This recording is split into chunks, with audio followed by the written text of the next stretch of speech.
Okay, for me it is this simple. Liverpool must back Arne Slot, and if you want to know why, then we're going to break it down in this video. I know they've just lost 3-0 to Forest. I know that there are a lot of people calling for his head right now, and I know there are a lot of people who are saying that it's these specific issues which are the reason why Liverpool are in the bottom half of the table right now, probably dropping even further. But I also think that there are some very specific reasons why it is not particularly only Arne Slot's fault, and why there are probably other explanations as to why another manager also wouldn't be getting different results right now. First of all, let's just talk about Slot last season. No, Slot did win with a squad of, a Liverpool team, but he also won with variations of what Klopp was doing, but also disrespectful to say that he only won under a Jurgen Klopp type system. It was still very intense, but there was so much more control, there was so much more change, there was so much difference in the way that this team acted that you cannot say that this is Jurgen Klopp's construction and therefore his credit. Slot won with a very good side, and then we added to that very good team. We took out Trent Alexander-Arnold, who at times, of course, is a cheat code, but was not the only cheat code that Liverpool had. We also obviously moved on a couple of people like Darwin Núñez and Luis Diaz.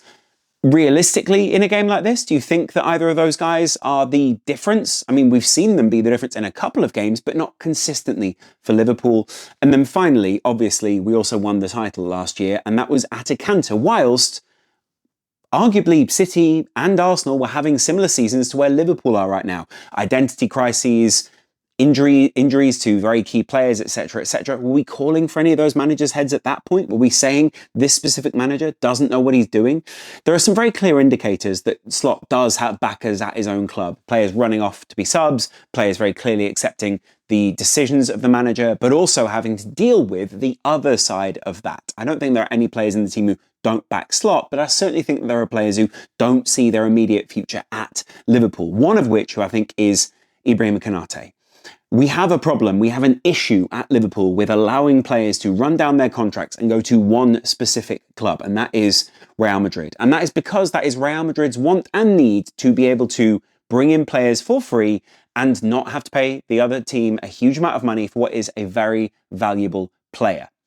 Yeah, sure, like that makes sense, right? But it's also frustrating that Liverpool don't really have a solution for it right now. And we would have if we'd have brought Marc Guéhi in. We would have had a player who either would have swapped with him or would have played alongside him as part of the back three, or whatever it would have been, whatever adjustments we would have made would have kicked in much sooner. And Slot wouldn't have found himself in this tactical halfway house that arguably Slot hasn't placed himself in, but Richard Hughes as sporting director must take some responsibility for. No, that does not mean Richard Hughes has to leave. No, that does not mean that Richard Hughes has to, go and flog himself in the middle of Liverpool. It means that we must be patient with this process and know that there are probably players in this side who know that their immediate future is not at the club of Liverpool and know that they have to be elsewhere. Are they playing within themselves? Is it professional? Whatever. It's pretty much irrelevant. It's actually Liverpool's responsibility to know where a player's mindset is at and know that if they are going to put them through these processes of, long-term, drawn out, is he going to be at the club, is he not going to be at the club type process, we are going to have these kind of reactions from certain kinds of players. Yes. Will that compromise the position of the manager? In the short term, probably. In the long term, probably not. But I'd love to know, just because I'm interested in what the comments have to say and because I'm interested in you getting into the Discord, and if you haven't already subscribed, hit it down there, what you guys think about where Slot is at. I don't yet think he's lost the team. And I don't yet think he's lost Anfield. In fact, I would say Anfield, if anything, know that they have to back Slot in this time. The decisions made running up to those goals are not specifically Arne Slot's fault. I think the first one, certainly not Arne Slot's fault. The second one, again, not Arne Slot's fault. We were under pressure, but sure. And then the third one, I think you can kind of, put either way. I think overall Liverpool were just in a poor position at that point. But actually, I think when we see Slot kind of doing his Slot thing, you can sort of see that Liverpool are creating more. He's putting players in positions where they're not as compromised. And broadly, I think actually it's much better set up when Liverpool don't look like they're in this halfway house tactically. That I'm not saying Slot is being asked to play it, but I'm saying, I think we need to commit to this new system and sort of just go with it. It's better than having the pain of this halfway house at the moment where Liverpool don't look like they know what their roles are. They don't quite know. They're being exploited by the opposition, by someone like Nottingham Forest, who have a lot of confidence in their structure and their shape and those kind of things. And Liverpool have very little confidence in their structure and their shape. And it's leading to these lack of decision type moments. Is that Slot's fault? At times, yes. At times, I certainly think this sits on the players. And I think it sits on all of them. Not just one or two where it's like, hey, Konate's at fault, Salah's at fault. Salah looks isolated because people aren't offering outs for him. But is he also isolated because he's isolating himself out there on the field and they're not offering him any outs for him? Liverpool still created chances in this game. They still created routes to goal. And I think we would have demoralised Forest in the way they demoralised us if it goes the other way. At the same time, we also looked demoralised. But does that change with a new manager bounce? Possibly. Does after the new manager bounce, the same issue still arise? We still have to move Salah on. We still have to move Konate on. We still have to find a new shape to accommodate all of these guys. We're not selling any of them or looking to sell any of them unless they want to leave. And we still have to find a manager who can incorporate all of these people into the side and keep everyone balanced and happy. Now, again, that is not to say that Slot is not responsible for this. But we have to back him in this period because I don't feel there is a viable alternative. And Liverpool will know that. They'll be looking at the stats and saying, we didn't deserve to lose this game 3-0, maybe 2-1, maybe 1-0, maybe whatever. It's not a win for Liverpool, but it certainly isn't a thrashing that I think it looks like at 3-0 when we're in this position. Which is why Liverpool fans, I think, are still broadly showing face at Anfield, still broadly leaning into where we're at. But I still think there are some very difficult games to come up for this side, and specifically for Arne Slot. I think, if I'm looking at Liverpool here, we're bottom half of the table in the Premier League, but we've got PSV up next, then we've got West Ham, Sunderland, Leeds, then we've got Inter. If after West Ham, Sunderland and Leeds, we haven't gotten 6 points out of 9 or anything close to that, I think then we're massively questioning where this Liverpool team are at. And finally, I think we've also got this Christmas run where if we sack him in this time, move him on, I don't know which manager comes in, implements a 4-3-3 that changes things drastically, changes that Wirtz isn't adapting to the league, changes that Liverpool's fullback situation isn't a preferable one, and changes the mentality of Isak or Ekitike. You can then give the opposite side of this coin, where you can say, hey, he isn't giving the players confidence and the players are not acting in a confident way. There are times where they are. You can see it against Real Madrid, you can see it against other easy teams to beat. Real Madrid easy to beat, Villa easy to beat. That's where we can look confident. And there is times where people look very confident in the system. But I'm telling you now, Arne Slot is not leaving for Jurgen Klopp to come back. Not only because Jurgen Klopp would be crazy to take this position, but also because Michael Edwards would not want that. Richard Hughes would not want that. Arne Slot would not want that. And I'm not sure that every Liverpool player broadly would want that, or that Jurgen Klopp's style of football would currently suit this way in the Premier League. Yes, we might win a higher percentage of games. I'm not sure that we make it out of the season in top 4. Yes, I think we stabilise a slide, but I still don't think Jurgen Klopp would be a long-term solution at Liverpool. Maybe some of you suggesting it know that Jurgen Klopp would not be a long-term solution at Liverpool. It would be a halfway house, a stopgap, whatever.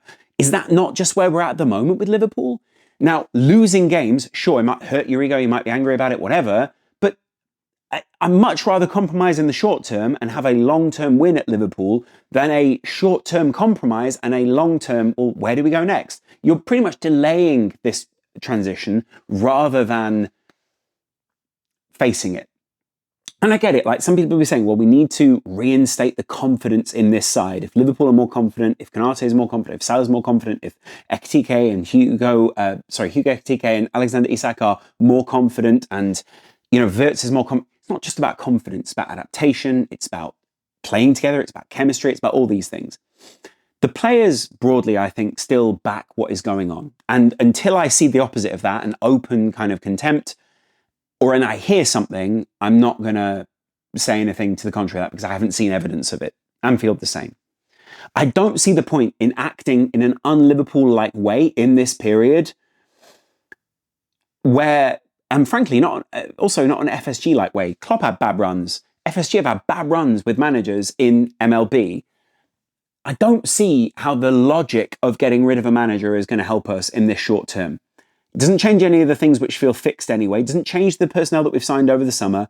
It would maybe change the way they'd integrate some of them into the side, and maybe again, kind of just in the short term, get the confidence up, so in the long term we can get a little bit better. But that's not Klopp. Iraola's not going to leave midway through the season. I don't want Alonso from Madrid right now. I don't think that changes a huge amount for us. I don't think Alonso wins the league at Liverpool, at least in the next 3 windows, because I just don't think, with the times we've faced him, the times he faced other sides in the Champions League, he's shown that's not to be the case.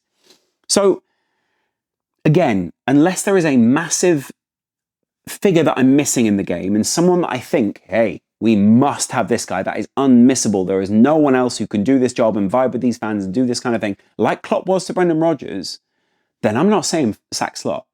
If anything, I think we go the other way and we need to double down on Slot. We need to give him the power to remove players from the team who aren't performing to their maximum, give him the power to do what he needs to do around this side right now, and give him the power to enact the changes that he wants. Some people saying, yes, he spent that money over the summer. No, Richard Hughes spent that money over the summer in conjunction with Slot. He will currently know that there is a halfway house, a compromise, whatever you want to call it, in the tactics and in the shape of this Liverpool side. And he knows that we possibly have to get to January or even the end of the season, just in a respectable position in order to continue the evolution of this side. Yes, it is not acceptable to be losing these games in the short term. And yes, I do think that he bears responsibility for that. I also think that there are other people in this hierarchy, but specifically just the Liverpool players who bear responsibility for some of the poor individual decisions and positioning that has been out there on the field. It's not them not showing him confidence, not them not backing him. It's them not enacting their role right now and being confused, being in their own transitional phase, and possibly even assuming their own easy season after getting all these great transfers, after seeing the overall vision and not having the level of motivation, the level of whatever we need in order to get the team to where it needs to be. Yeah, the Galacticos barely won anything at Madrid. And it's something that I've kind of flagged. Like, yeah, I think Liverpool, if everything goes well, should be winning everything. But, football doesn't adhere to those rules. And so that's why I think we have to back Slot in this period. Mainly because, again, I think that Liverpool know what they want to do with him, and I think we must remain true to that vision rather than compromising because individuals are not performing within this side and compromising massive parts of our system in the short term. There are some people who are going to be saying, well, there is a much more obvious candidate. Put those candidates in the comments below. Put the candidate that you think changes things and why, not just because his system is better, because he would galvanise the player. You've got to put something that will be different to what Slot would achieve in the next 18 months, which is going to convince people, hey, he's the guy for the long term, not just winning it this season and not just changing things around in the short term, giving a new manager bounce and putting a few people in the positions they want to play because that would kind of, pacify them in the short term. Tell me why we have to move on from this guy now. You might see something that maybe I don't. You might also be a doom monger who will in the long term be proven right because it's much easier to take a negative position. It's easy for people to post their clips right now that, oh, I was right about Slot. I was right about him being rubbish. These people are speaking from a position where I think they want Liverpool to lose. Let me know. Yes, it's not acceptable. Is it acceptable also to sack him on the back of that performance? I don't think so. Is Slot in trouble? I don't think so in this short-term period. So why are you exploring all these other options if we already know that those options aren't going to be viable anyway? It's not a fun thought exercise. Come on. Let me know what you guys think in the comments below. Get down there. Tell me what you're at. Tell me what you're thinking. And I will chat to you guys in a little while. Much love.